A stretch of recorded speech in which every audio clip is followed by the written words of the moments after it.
I invite you just to imagine for a moment of what a world would look like without the mental, emotional, physical problems that we all in reality experience on a regular day-to-day basis. If you consider the state or the totality of humanity and the psychological state, emotional state, and even physical state in terms of health and well-being and overall vitality, is you'll quickly begin to realize that a lot of people are not in harmony, not in balance with nature, not in balance with source, with the all. And it's really a system of many parts, which in fact equal the whole. And when we begin to look at things in this way, it's very obvious to see that as a whole, right? Most of us are ill. We have poor health, or it's very illusory sometimes when you see somebody who looks like they're healthy and fit on the outside, but the inside they are just torn to shreds in terms of their health, their gut health, and various processes within the body. And a lot of the times it's very deceiving in terms of the outer appearance.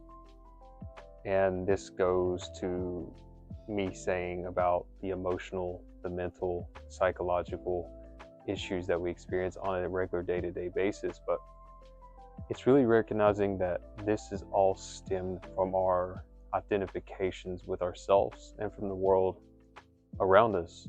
These are also known or recognized as stuck identities that we associate ourselves as. And this is how we proceed to view the world, right? It's like there's not just one particular perspective toward anything in life. There are billions with as many people in this world. And when we begin to see things in this way and not be so dogmatic and laser focused, stuck in our own ways and our perceptions and conceptions of life, we begin to have more empathy, more understanding for other people and what they're going through. And so there's a lot of spiritual practices that can help us, get to know ourselves, get to know these unconscious aspects and patterns, limiting beliefs that we have within ourselves.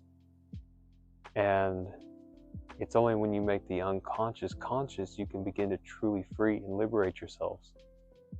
And the unfortunate part about this is most of the world likes to live in Groundhog Day. They like to live unconscious. And it's not so much they may like to, it's a lot of times it's ignorance to the fact that they simply are living that way. Because it's like the whole saying of insanity, doing the same thing over and over again and expecting a different result, is by far the definition of insanity. And this would make it very difficult to change your life situations, is because you're stuck in these deep-rooted, stuck identities, suppressed thoughts and emotions that really make you look at life in a very limited way. Because when you consider the very fact or idea of enlightenment or liberation or freedom from self, is we're not stuck in these identities no more, but we see the objectivity of reality itself without the filters that are placing over our consciousness, our awareness of life unfolding, because it's constantly always unfolding. So, this video is really to invite you to really question your own limiting beliefs, your own patterns, bringing that moment-to-moment awareness into your life as much as you possibly can to recognize unconscious patterns and behaviors that you want to get rid of. Because the first step is obviously being aware and conscious of them, and then the necessary steps and actions can be put into place to overcome these issues.